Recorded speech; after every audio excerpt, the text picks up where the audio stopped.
कादंबरी कातळडोह. लेखक उत्तम सदाकार.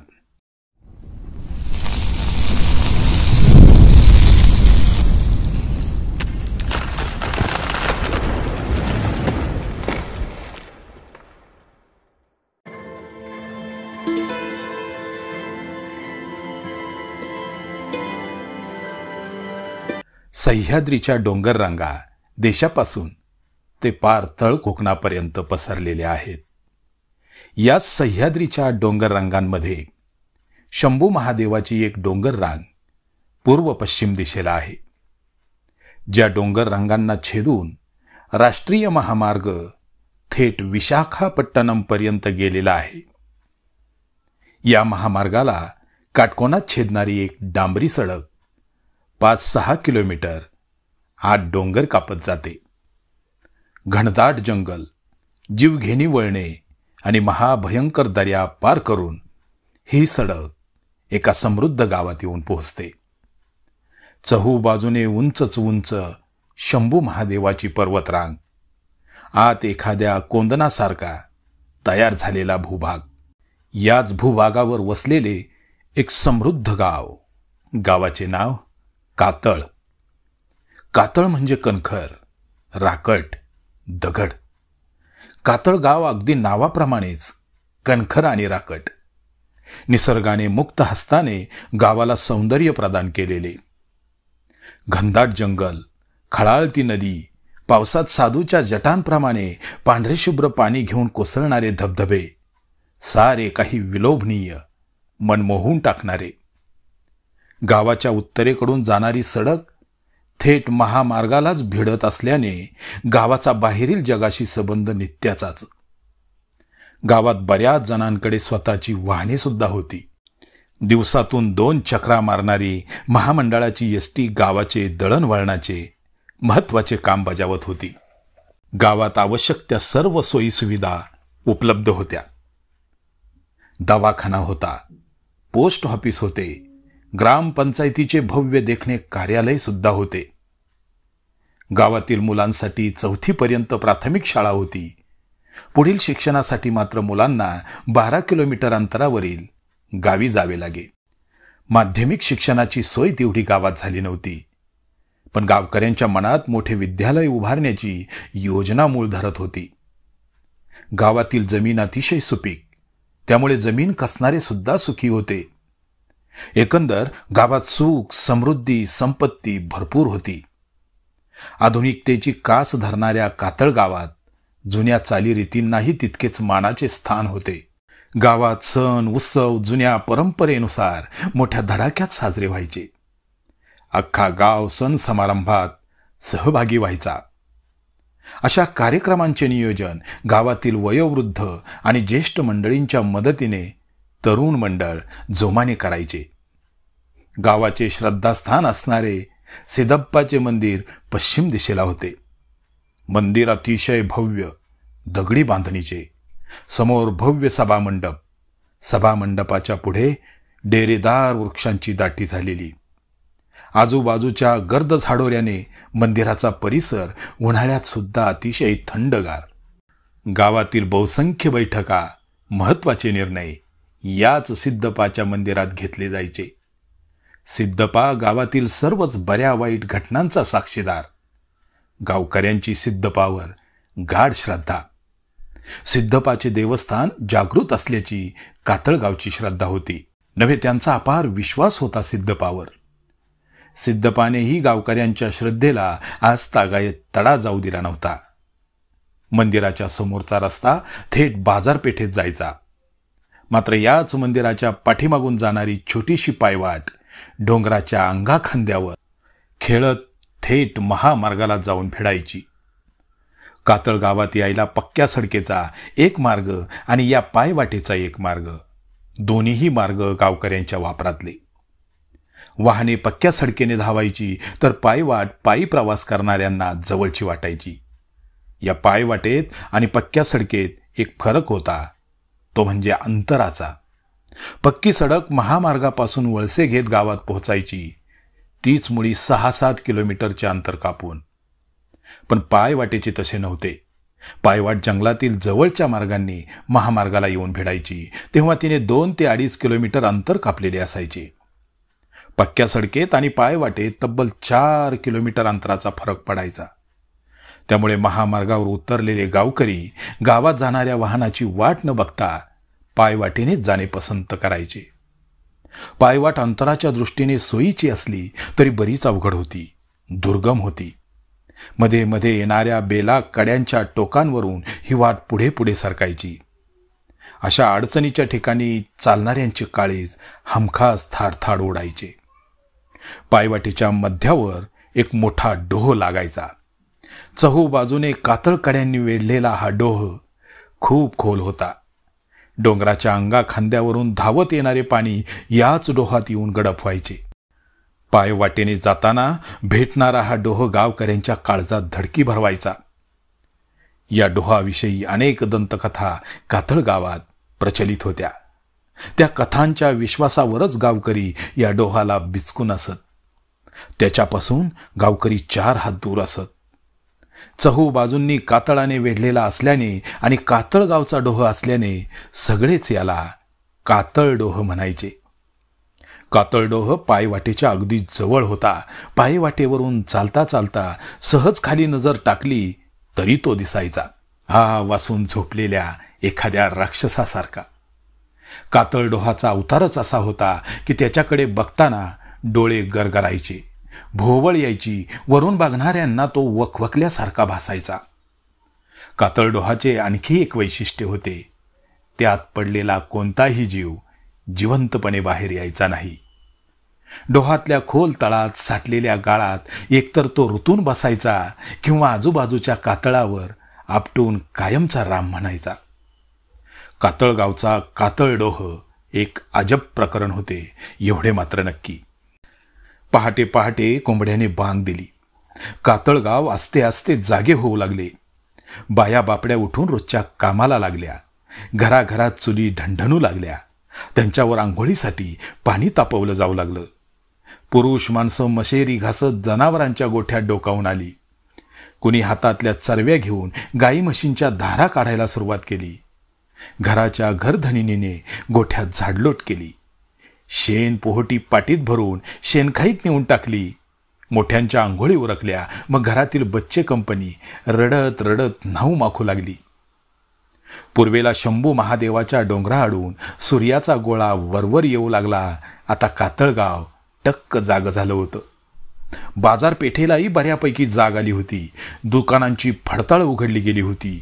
काही दुकानांची लोखंडी शटर खडबड खडबड करत धडाधडा वर गेली होती. ग्रामपंचायती शेजारी असणाऱ्या दूध डेअरीवर गवळ्यांची दूध घालण्यासाठी गडबड उडाली होती.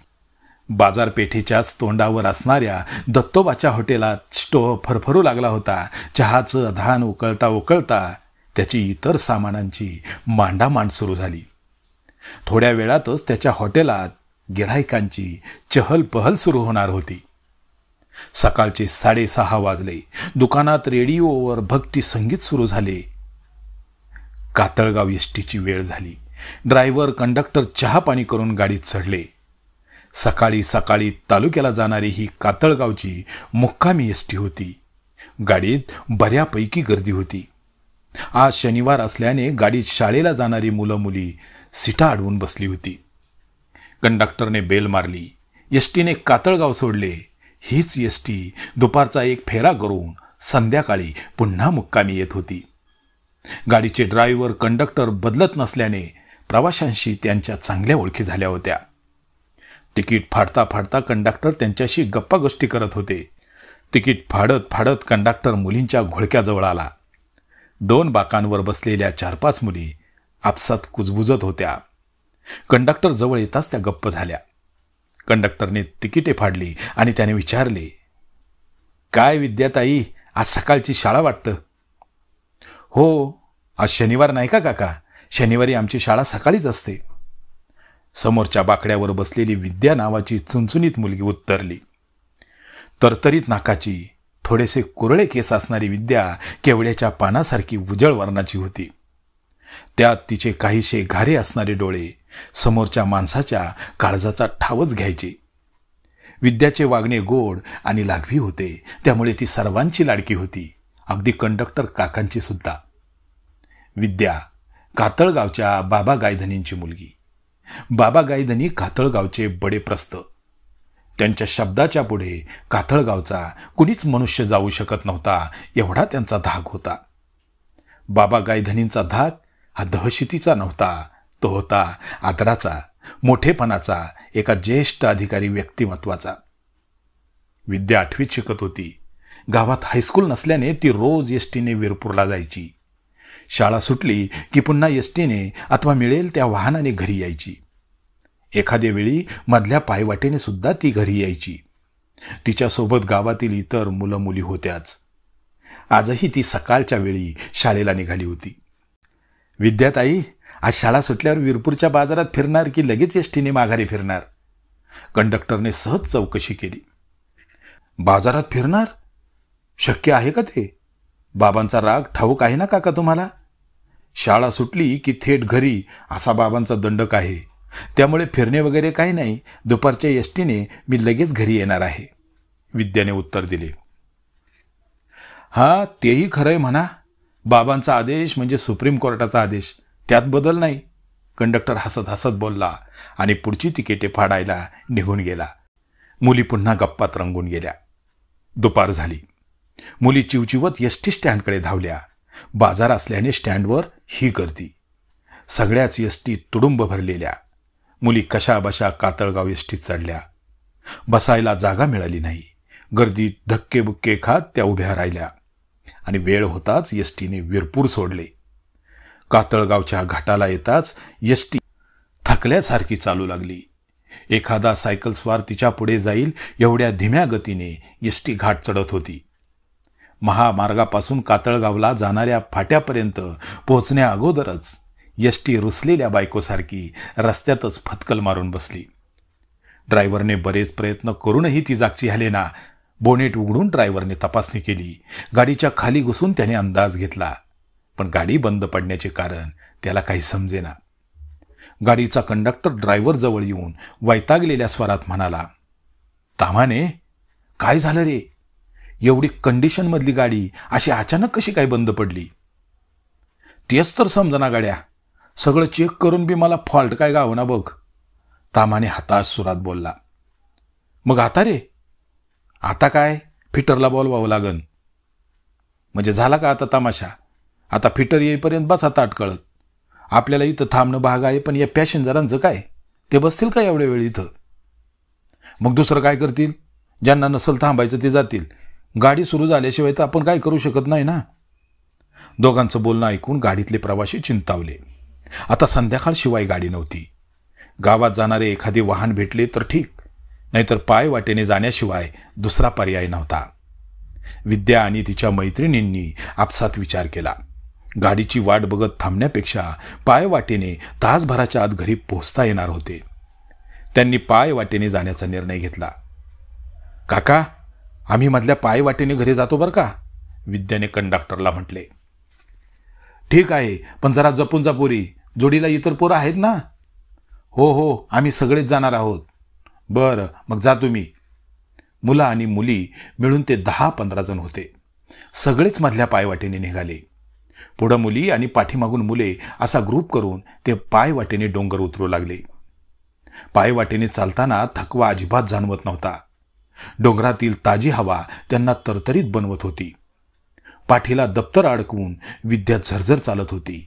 तिच्या मागे पुढे तिच्या जीवाभावाच्या मैत्रिणी होत्या. माधुरी, रीना, शांता, दुर्गा हसत खिदळत निघाल्या होत्या. मुलांचा घोळका भरभर चालत पुढे निघून गेला होता. भरभर चालल्यामुळे विद्याचा गोरापान चेहरा मात्र गुलाबासारखा लाल लाल झाला होता. तिच्या चेहऱ्यावर घामाचे इवले इवले बिंदू जमा झाले होते. विद्याची ती अवस्था बघून माधुरी म्हणाली, राणीसाहेब, दमले की काय? अगं, एवढं अंतर नाही चाललीस तर लगेच घामाघूम झालीस. हो ग, दमल्यासारखंच झालंय मला. बऱ्याच दिवसांनी या पायवाटेने चालते ना, त्यामुळे थोडासा थकवा आल्यासारखा वाटतोय. आणि त्यात पाठीवर हे दप्तराचं ओझं. विद्या चालताना माधुरी बरोबर बोलत होती. माधुरी, या पायवाटेने चालताना दमल्यासारखे वाटतंय खरं, पण मजाही तेवढीच येते नाही. रोजच्यापेक्षा वेगळा अनुभव घेतल्याने मन कसं अगदी फुलपाखरासारखं झालंय. मलाही फार छान वाटतंय बरं का विद्या. आता छान वाटतंय तुम्हाला, पण घरी गेल्यावर पाय दुखतील तेव्हा समजेल, शांता संभाषणात भाग घेत बोलली. दुखले तर दुखले, आई देईल ना चेपून, मग काळजी कसली करताय. दुर्गाने आपले मत मांडले. तुझं बरं आहे बाई, तुझे आई बाबा मायाळू आहेत, पण आमचं काय. पाय चेपून देणे बाजूलाच राहिले, आमची आई आम्हाला चोपून काढेल. रमाने आपला अनुभव मांडला तशा सगळ्या मुली खो खो हसू लागल्या.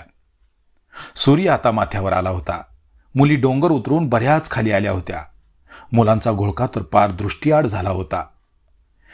थांबा ग जरा सावलीला.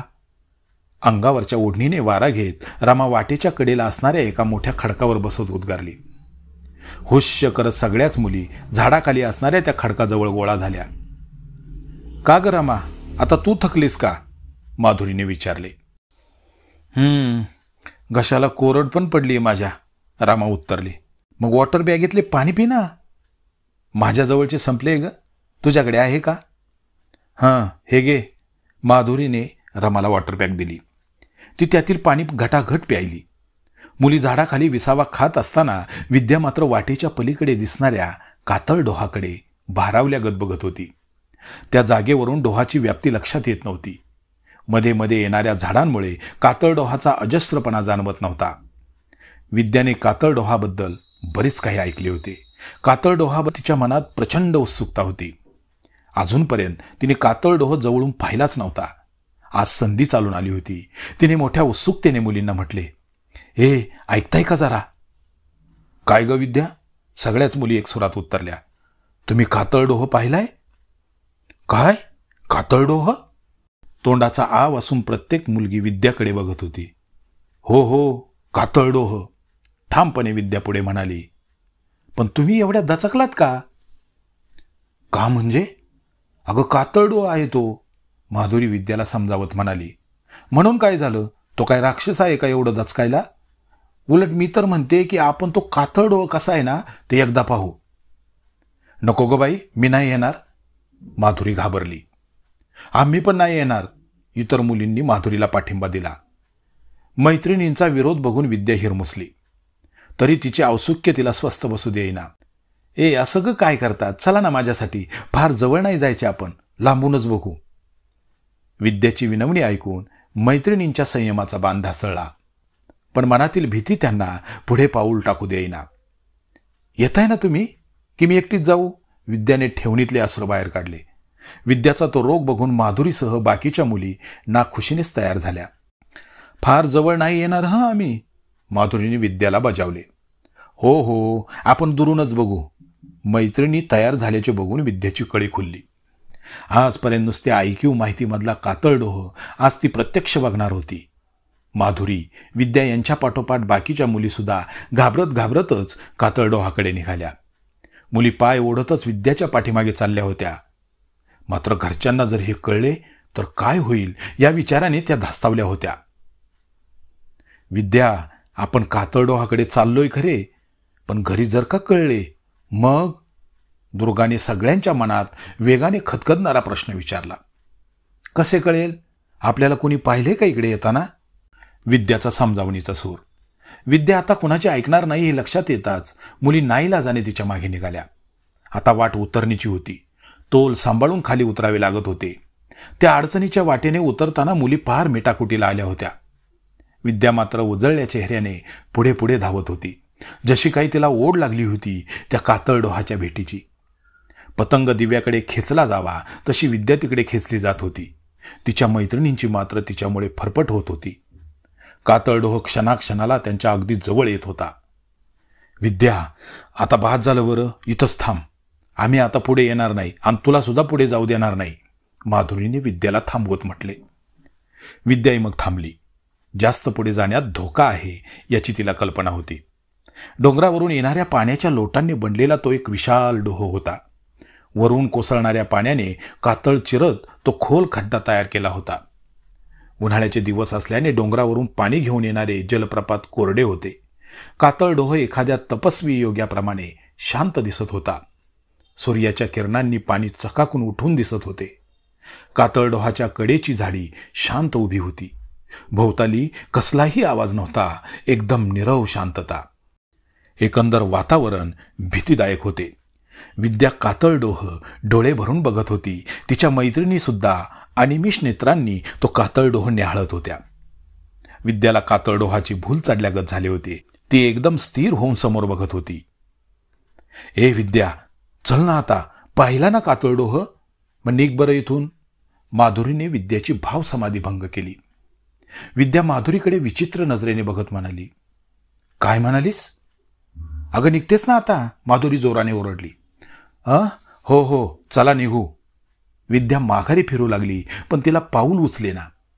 डोहाकडे बघण्याचा मोह ती आवरू शकली नाही. सहजच तिने पुन्हा एकदा कातळडोहाकडे नजर फिरवली आणि तिच्या डोळ्यात अपार आश्चर्य दाटले. ए माधुरी, थांब ग जरा, ते बघ त्या डोहाच्या पाण्यावर काहीतरी दिसते. विद्याने माधुरीला थांबवले. आता काय राहिले? वैतागून माधुरीने विद्याने बोट केलेल्या दिशेने पाहिले.